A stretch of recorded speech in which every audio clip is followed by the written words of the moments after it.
Embedded in his hand is a microchip that serves as his keys, his ID, and his wallet.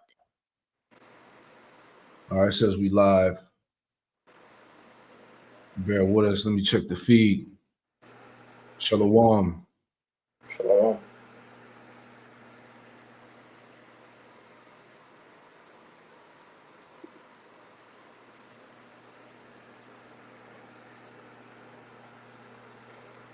All right, we live. Hey, shalom out there. Shalom, shalom. There we go. All right, we live. There you go. All right, hey, shalom. Jim and Charlotte back at you with another live lesson through the Holy Spirit, the Rakak Kodash. And before we get started, we want to give all the praise, honor, and glory to Yahweh Bahasham, Yahweh Shai, Bahasham Rakak Kodash. Double honors to the apostles and elders of Great Millstone who taught us the truth. Shalom to the hopeful elect. All right, we're back out here to bring it out. This is a news and prophecy, digital IDs, in the prelude to the Mark of the Beast system. Be ready. All right. So we're gonna get into that. This lesson shouldn't be too long. All right, but it was a major announcement that happened. I want to say a couple of days ago, and was it Britain, of them pushing that digital ID system, which we have the video here. We're gonna play it. Let me pull it up. All right, but before we play it out, get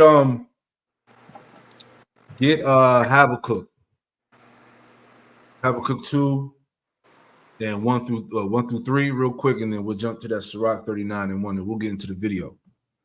This is Habakkuk chapter 2 and verse 1, and it says, I will stand upon my watch and set me upon the tower, and will watch to see what he will say unto me, and what I shall answer when I am reproved. And the Lord answered me and said, write the vision and make it plain upon tables, that he may run that readeth it. For the vision is yet for an appointed time, but at the end it shall speak and not lie. Though it tarry, wait for it, because it will surely come, it will not tarry. Yeah, you can speak on it, bro. We'll break it down. Reading back from the top, Habakkuk 2:1, it says, I will stand upon my watch. All right, because ultimately, the men of the Lord, the prophets, have been dispatched, to essentially, look out with compassion and mercy, unto the nation of Israel.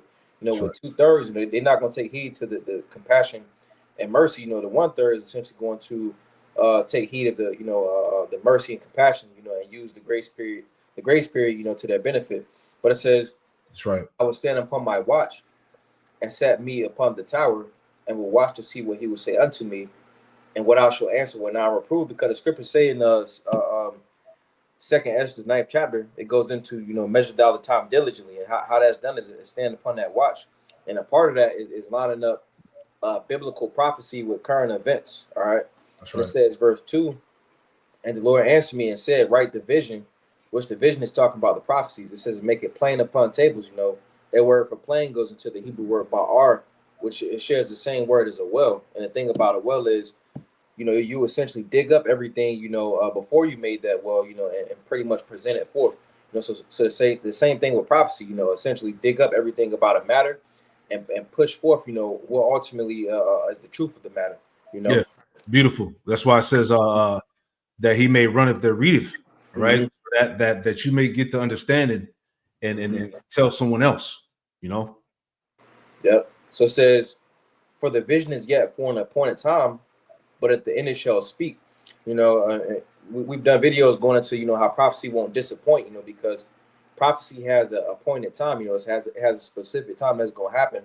It says, but at the end it shall speak, and ultimately, the vision is speaking, these prophecies are speaking, because when someone speaks, you feel the vibration of their words, the whole world is feeling the vibration of these words going out, for example, we're going on into the MOTB, essentially with that, with this system, just different videos are surfacing, on social media and stuff like that, going into the digital ID, how example of how it's speaking is because everybody's is feeling the squeeze, This is how if people don't have that digital ID, they're going to make it to where people can't shop, people can't have jobs, people are not going to be able to essentially participate in society, Yeah, that's it.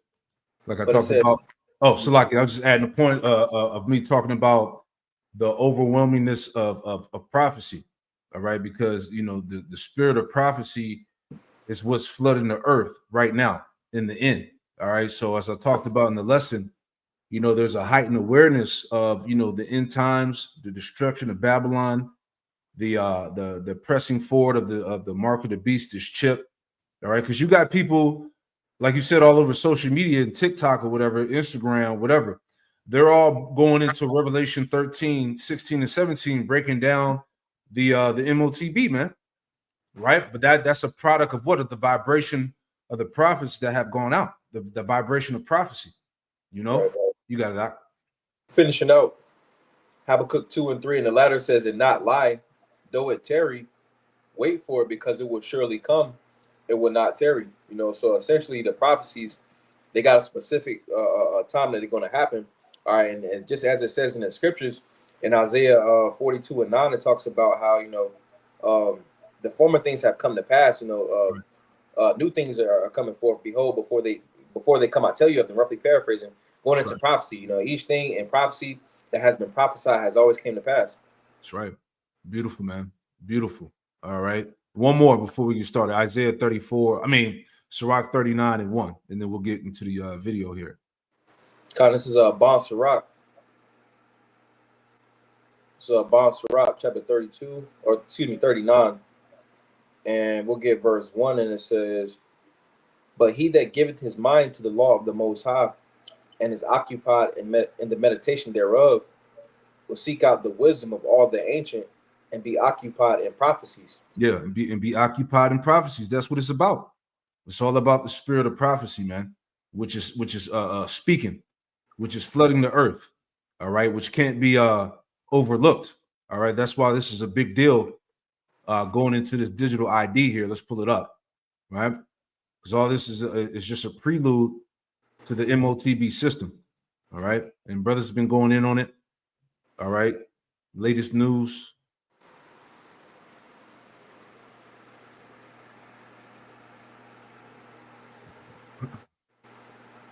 Centralized ID, like the Brits card, will track everything you do.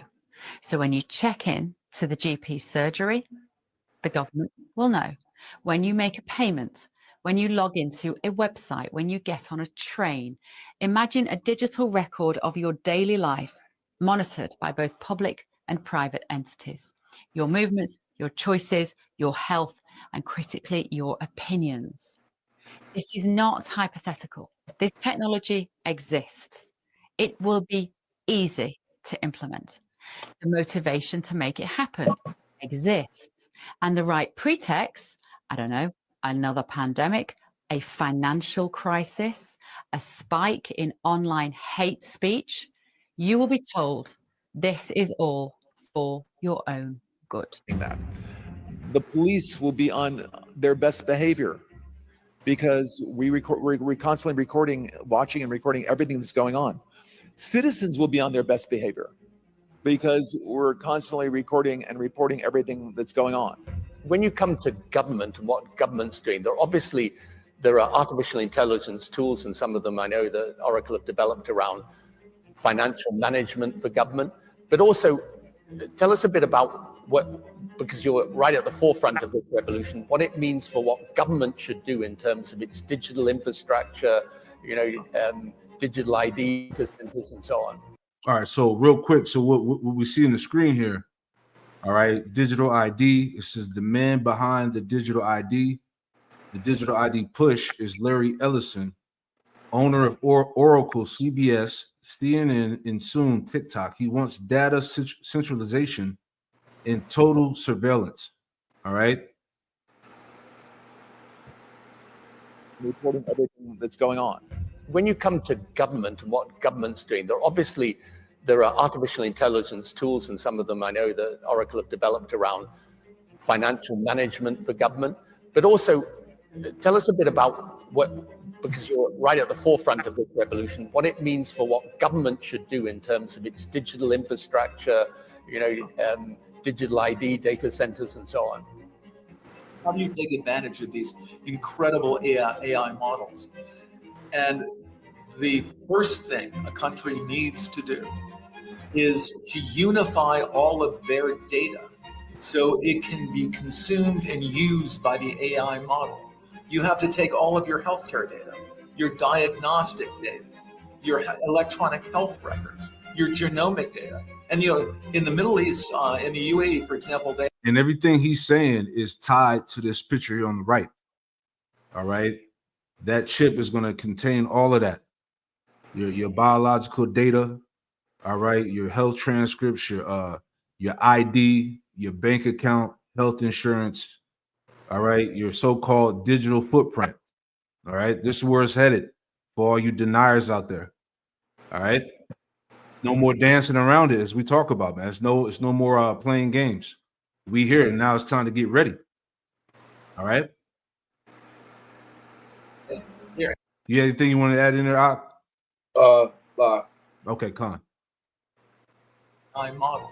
You have to take all of your healthcare data, your diagnostic data, your electronic health records, your genomic data. And in the Middle East, in the UAE, for example, they're incredibly rich in data. They have a lot of population data. The NHS in the UK has an incredible amount of population data, but it's fragmented. It's not easily accessible by these AI models.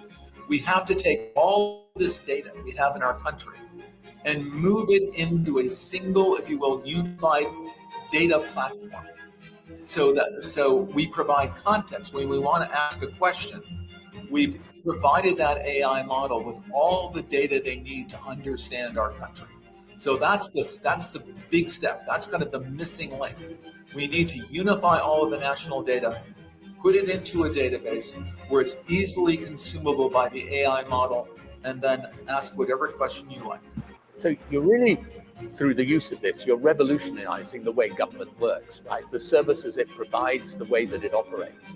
What about things like financial management, procurement? How can AI help a government operate more efficiently, more effectively, give a more direct and better service to the citizen? Well, we have these modern financial systems. So, countries can, and all. For example, the AI system will help you do that.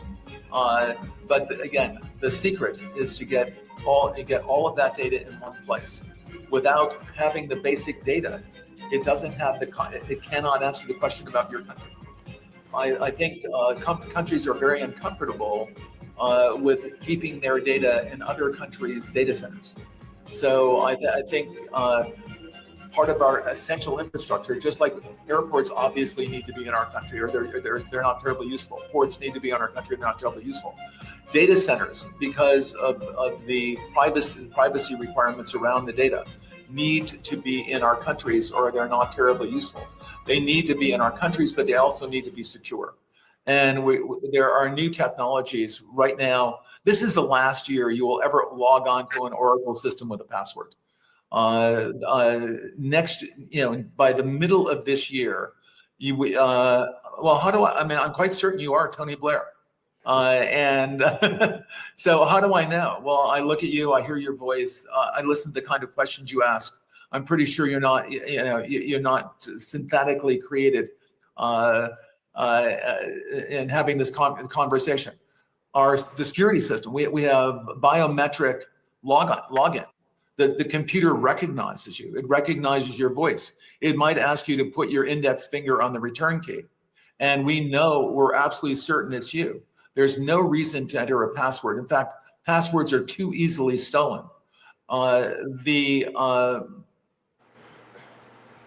Data centers and data is being taken hostage all over the world. The ransomware business is a very, very good business. It's getting bigger and better every year. We tend not to talk about it because the American FBI has a simple advice to someone whose data has been ransomed. Just pay them because there's nothing we can do about it. But there is something we can do about it, not after the data is stolen, but before the data is stolen. We can make sure that we're using the latest security technology, and it is going to be biometrics assisted by AI to make sure that you are in fact Tony Blair, and I'm sure you are. Now, man, see, so no more physical IDs, no more passwords, and no more physical cash, right?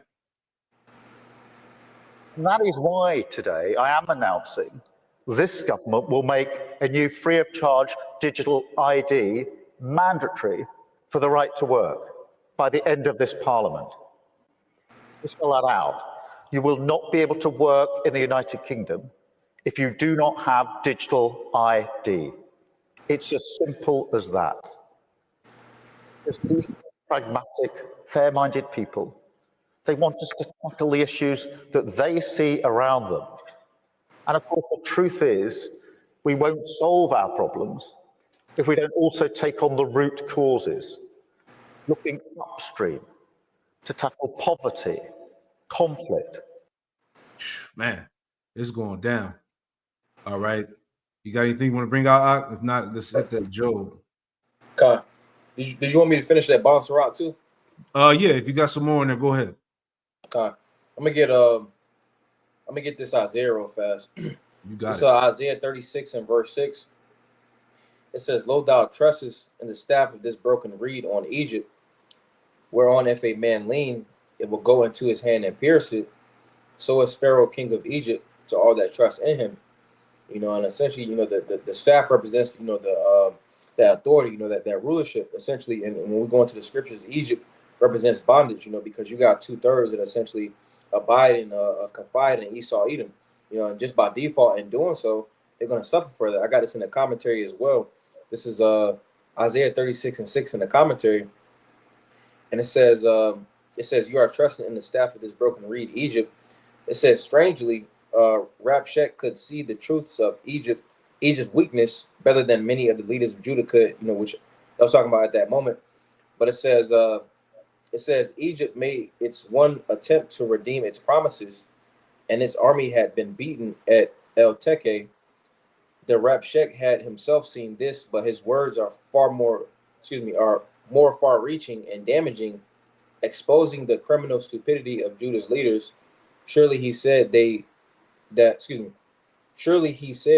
knew that anyone who ever trusted Egypt suffered for it. And that's essentially, you know, what's going to be the demise of Jacob, you know, trusting on the shadow of Egypt. They're going to trust in a place that's not really going to help, you know, because, again, by default, that's going to lead to, you know, 2/3 taking that charagma, and by that, they're going to be destroyed. That's right. That's right, man. Matter of fact, we can get into that real fast, too, because that's kind of the point on this lesson that I wanted to bring out here about those bowing to the beast system. Let's pull that up. Go to Revelation 13, and let's read verse 8. It's Revelation chapter 13 and verse 8, and it says, all that dwell upon the earth shall worship him, whose names are not written in the book of the life of the Lamb, slain from the foundation of the world. Right. So it says that all that dwell upon the earth shall worship him. All right. Meaning these people that are not part of the elect, if you will, are going to bow to the beast. Right. It says whose names are not written in the book of life of the Lamb slain from the foundation of the world. So I have pulled this up in the chat GPT here. Right. Just to see some to get some jewels out of that, some gems. Right. So let me make it a little bigger. Hold on. Okay, so it says the scripture I put in. So it says the response I got. It says Revelation 13 and 8 is a heavy verse. It's packed with prophetic meaning. Let's break it down carefully, right? So it goes and reads the scripture. So it says, number one, context in Revelation 13. So this chapter is about the beast that rises up, symbolizing a powerful world system. Okay, and what's coming into play? This new world order, right? It says symbolizing a powerful world system and leader under Satan's authority. Verses 1-7 describe this beast receiving worship, power, and authority over all the nations. Verse 8 explains who will follow the beast. Verse 2, it says, all that dwell upon the earth shall worship him. This doesn't mean literally every single person worldwide because the faithful elect will resist. Woo! See that? It has Revelation 13:7, Revelation 14, 1-5. It says it means. Matter of fact, before we read on, go to Romans 11. Just to add on to that point, Romans 11 and verse 4. We'll come back to that just to add on to what it said in that description. This is Romans 11. You want me to get verse 3 or verse 7? Verse 4. So Romans 11 and verse 4, and it says, "But what saith the answer of the Most High unto him?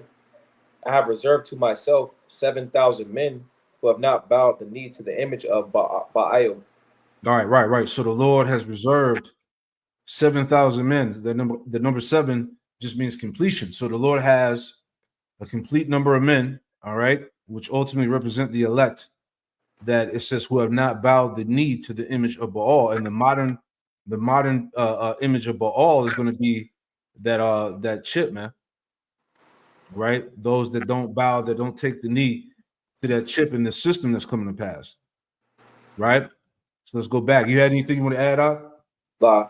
Okay, so let's go back to the point. Again, it says number 2, all that dwell upon the earth shall worship him. It says this doesn't mean literally every single person worldwide, because the faithful elect will resist. It means that the majority of the world's population will give their loyalty, obedience, and worship to the beast system. See that? Because people are going to submit. All right, when there's no more use of cash. All right, like we talked about at Kent. Hey, I got to eat. I got to feed my family. I had to do what I had to do. All right, so there's going to be a lot of those excuses and justification on why they submitted to the beast. This is why I said again, you got to be ready. This is the battle that's coming, man. You're going to have to make a choice, right? It says worship here equal not just bowing physically, but giving allegiance, conformity, and trust. See, and these are the ones that are going to be sanctioned for destruction. Okay. Number 3, it says, whose names are not written in the book of life. There are 2 groups. Number 1, those written in the book of life, God's elect, the chosen, the faithful, right? That's going to be that 1/3. Number 2, those not written, the unbelieving, deceived, and rebellious. The book of life represents God's eternal record of those who belong to him and will inherit salvation. Yeah, go ahead. You got it. Okay. What's synonymous with that said, the 2 groups right here. I got, it says the 2 foundations, and this is Matthew, the 7th chapter and the 24th verse. So it says, "Therefore, whosoever heareth these sayings of mine and doeth them, I will liken him unto a wise man," that's going into the elect. It says, "which built his house upon a rock." All right. And that house being an actual man, you see, and then that rock is Yahweh Shai, which that rock represents a true foundation, stability. It says, "And the rain descended, and the floods came, and the winds blew, and beat upon that house, and it fell not, for it was founded upon a rock." It had true stability, a true foundations, because ultimately that goes into the different adversities that's coming upon the planet Earth. The elect is going to be covered. The elect's going to have stability. That's right. Verse 26. "And everyone that heareth these sayings of mine and doeth them not shall be likened unto a foolish man, which built his house upon the sand." And the thing about building a house on the sand, we always got the example when we was younger.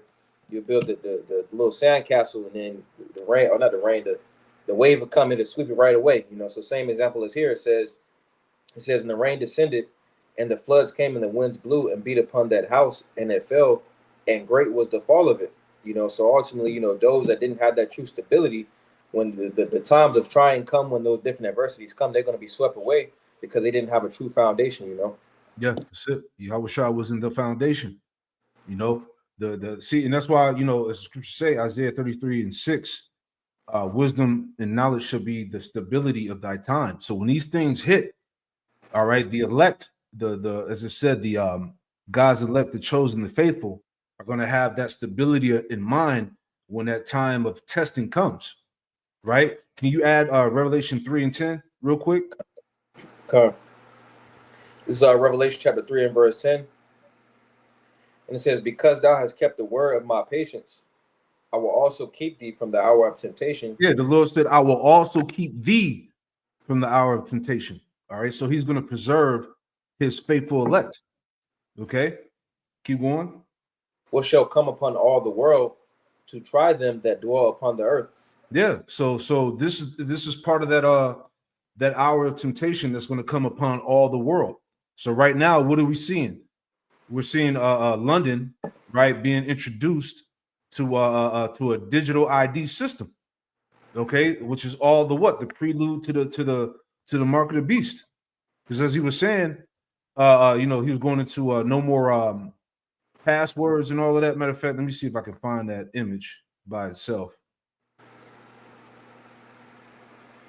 Right, pretty much bringing in, Esau's a cunning hunter, so he's very crafty, so just going into that, like they're using the means of, the banks and stuff, they got hacked, a year ago, people losing their passwords, people lose their wallets, so they pretty much trying to lure the people in with the means of conveniency. That's it. Like you said, no more pass. He said this will be the last year that you'll use a password. All right. Over there in Britain right now, because of the digital ID that's being implemented, you're not going to be able to use a physical ID card. You see what I'm saying? Then it's going to move to what? No more use of cash, because the gradualism they gave you, they basically took cash away and gave you the credit and debit card. Then you had like the Apple Pay, scan your phone and all of that. Read your barcode, and eventually it's going to be tied in that chip. Well, all you're going to do is scan your forehead and your right hand. Okay, so it's a gradual effect of how they're pushing the masses to pretty much accept this chip. You see, so going back to my point I was making here, bear with me. All right. Oh, let's go back to the ChatGPT. All right. So last part. So let's read it again. It says, number one, those are written in the book of life, God's elected, chosen, the faithful. Number two, those not written, the unbelieving, deceived, and rebellious. The book of life represents God's eternal record of those who belong to him and will inherit salvation. And can you hold 2 Thessalonians 2? And where it talks about how they would believe a lie. The Lord will send that delusion, right? Finishing it out here. Number 4 says, of the Lamb slain from the foundation of the world. The Lamb is Yahushai, called the Lamb of the Most High, John 1:29.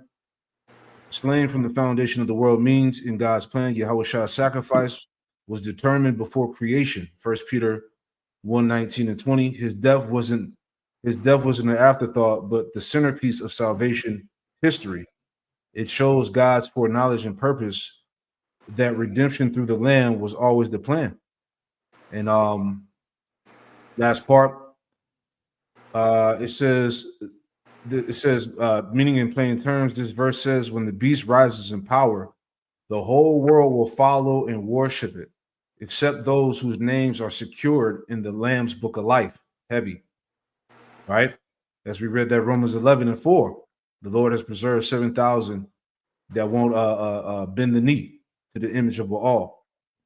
It says God's people are preserved because Yahushua's sacrifice was already ordained before the world began. Man, you see? It says this verse is both a warning. Most will be deceived, right?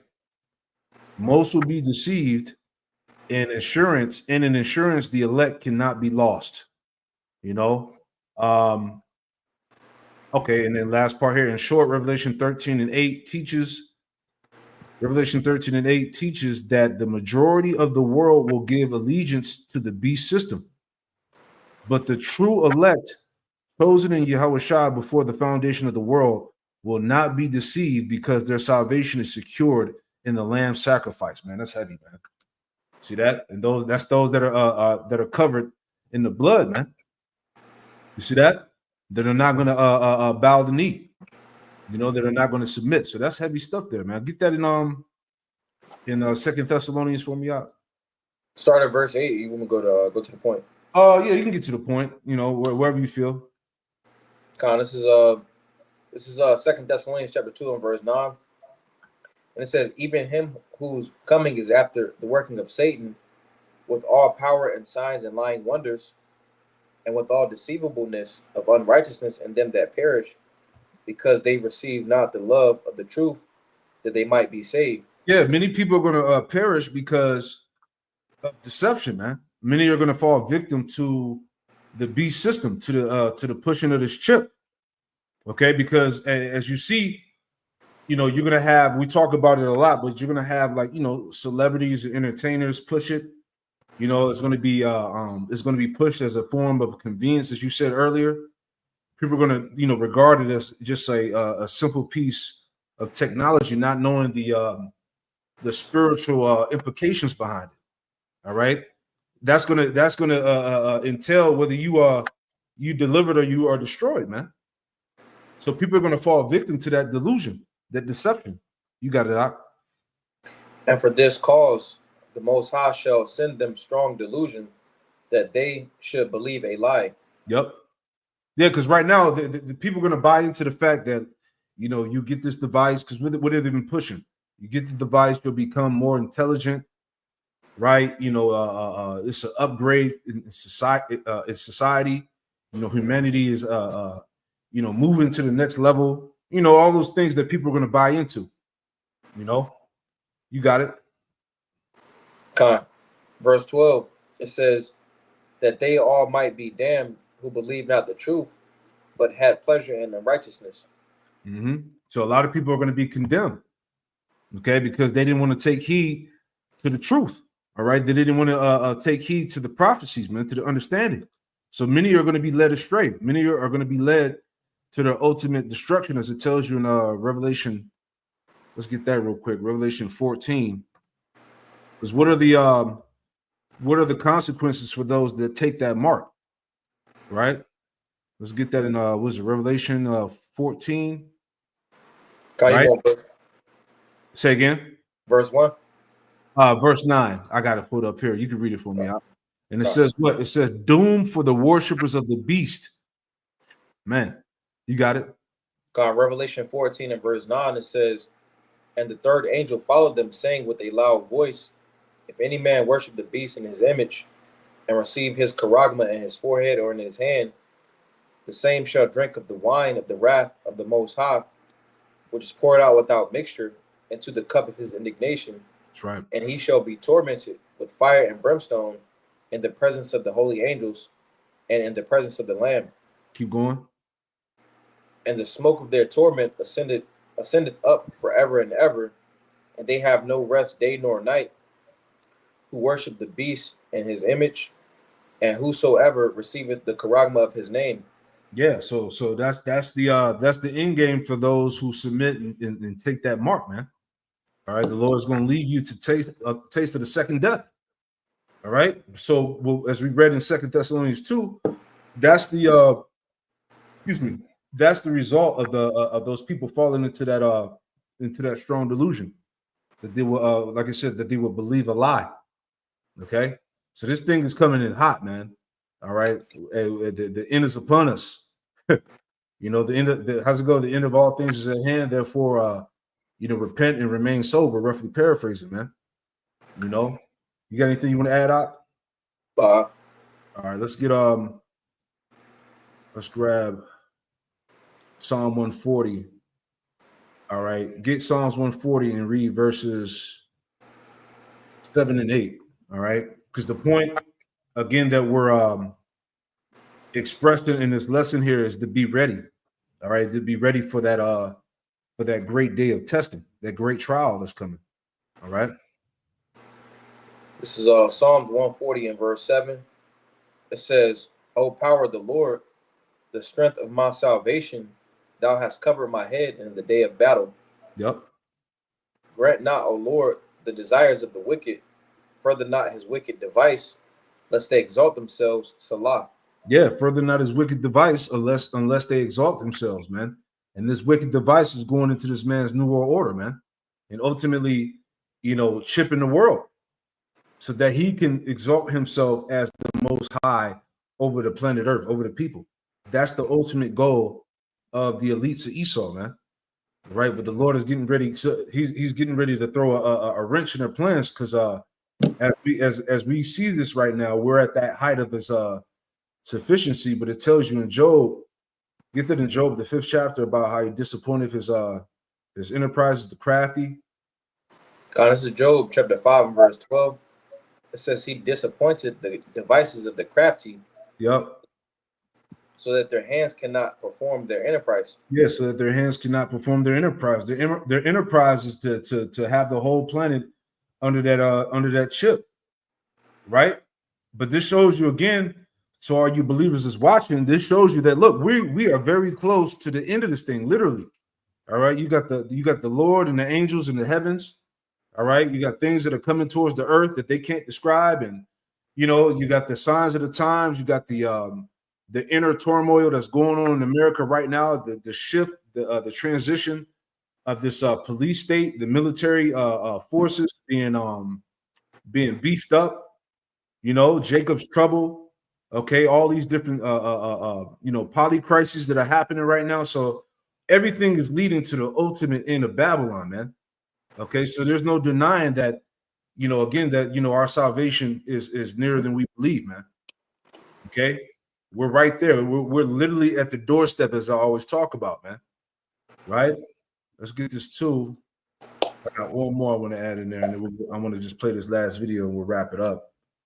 But real quick, I had in the scripture. Oh, Revelation. Let's get Revelation 13, and let's just read 15 through to the end of the chapter. This is Revelation 13 and 15. And he had power to give life unto the image of the beast, that the image of the beast should both speak and cause that as many as would not worship the image of the beast should be killed.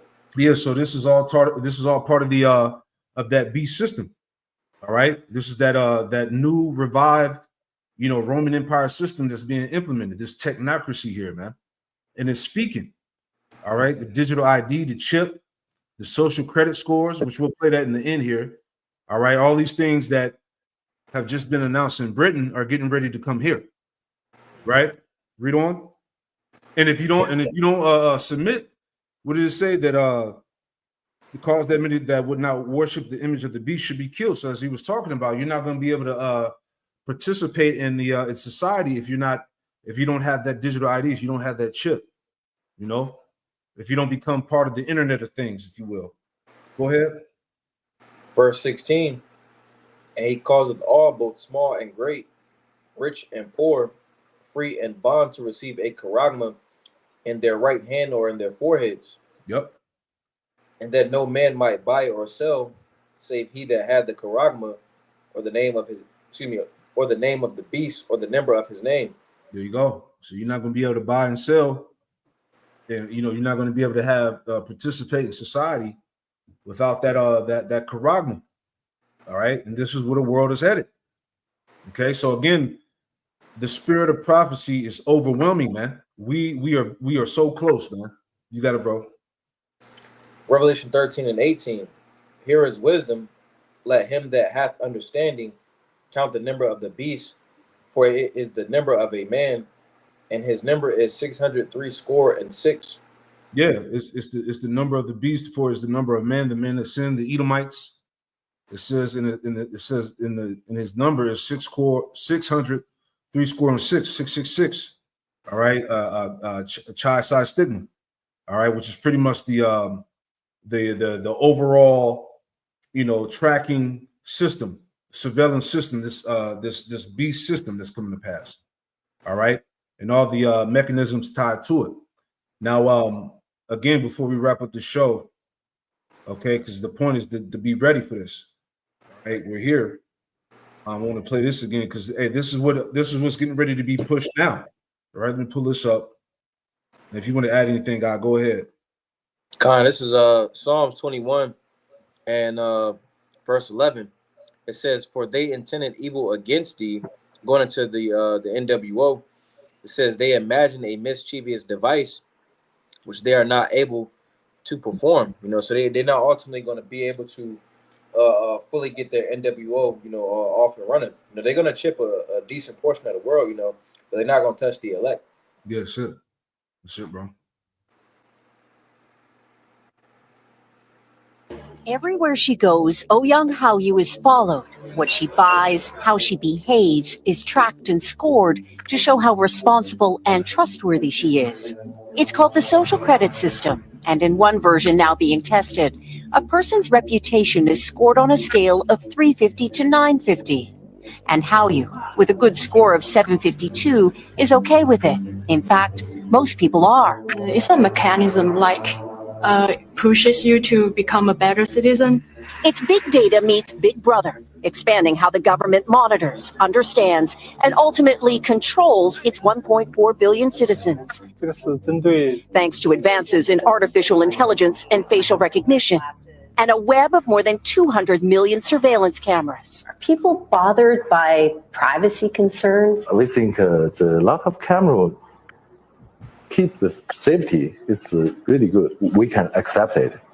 Companies are experimenting with the algorithms to help the government create the new national social credit system. The government also has pilot projects. In one, citizens are required to do hours of unpaid work to get benefits. And scores are docked for things like littering, a messy yard, gossip, even jaywalking. Video of offenders is shown on the local news. And information collectors like Zhou Aini are paid to report on their neighbors, her quota, 10 entries a month. Like the man who carried a drunk person home. A good deed, she says. Good social credit gets rewarded with perks like cheap loans and travel deals. But a bad score means public shame and worse. Huang Huijun lost a court case and didn't pay. Now he's on a government blacklist. I can't buy airplane or train tickets, he says, and the list goes on. Being discredited makes it hard to get a job or put kids in top schools. The social credit system will go nationwide next year, and few here are willing to criticize it, something that may pose a risk itself for a bad score and the life that comes with it. Janice Mackey-Frere, NBC News, Beijing. Someone wearing glasses that look like these could be using AI to look you up in real time while you're getting coffee. Let me explain. So Mark Zuckerberg thinks that everyone is going to be wearing smart glasses in the future. He's betting that these will become the next iPhone. But what I'm about to show you is actually the biggest threat to his vision. So two developers, Anfu and Kane, created these glasses that can identify strangers on the street and pull up their personal info instantly. As you can see here, their prototypes use facial recognition and public databases to display someone's identity, address, and other details right there in the wearer's field of view, all without the person even knowing they've been scanned. This isn't just sci-fi anymore. It's possible right now. Imagine walking down a busy street and every pair of glasses you pass by could be silently looking you up, accessing your name, where you live, your phone number, and even your family members. Your face essentially becomes a public ID card, broadcasting your personal information to anyone with the right technology. And I will say these Meta Ray-Bans are the best hardware product ever created that use it. And the AI software for these glasses will continue to get better, but that is both the upside and the downside for glasses as an AI hardware product. A doctor inserts the microchip between your thumb and index finger using a device similar to a syringe. Now, these chips can actually be really helpful tools, and they utilize the same technology used in phone payments. With this tiny device, your body essentially becomes a contactless key. It can open doors using sensors and can even start a car. They last anywhere from 10 to 20 years and can be removed with a small incision in the skin. Access to buildings and paying for coffee is now as simple as a touch of your hand. A microchip implanted beneath the skin gives people the same capabilities as dozens of cards and devices, and it's not as painful as you might think. What was once confined to science fiction movies Maybe a little uncomfortable. Just implanted a radium diode. They have the access codes to your drop spot. is now reality for a bunch of Sydney tech heads. Pay, open doors, and have my business card in there as well. Remy Baker and Mitch Hunter from PhD Media are being microchipped to simplify their lives. My work pass and potentially my Opal, which will allow me access to my office, to use the printer, to use the scanner. We won't need any ID cards, we won't need any PIN codes, we won't need any The microchip, which is the size of a grain of rice, sits under the skin. Data from your bank card, payment method, building swipe, LinkedIn profile, or medical history is cloned onto the chip, which is implanted in the hand. Using the same technology as tap and pay cards, the chip can then be used to open security doors, pay for a coffee, use public transport, and access information you've programmed onto the chip. This technology also has the potential to save lives. Steve has loaded medical data onto the chip in his hand. So if he was found unconscious, all you'd need to do is get a phone, tap it on his hand, and you'd have access to medical data like his blood type as well as any allergies he has. For those concerned about privacy, the user controls what data is made available. Visa says it's possible for any device to become enabled for payments, but the chip would need to meet Visa's security standards and be issued by a bank. There you go. All right, so if we here, be ready, man. All right, you got anything you want to add up? No. That's it, man. So, hey, pray this quick lesson was edifying. We're going to close it out by giving all praise and glory to Yahweh, Bahasham Yahushai, Bahasham Bakakwadash. Double honors to the apostles and elders of Great Millstone who taught us the truth, and shalom to the hopeful elect. Hey, shalom. Shalom.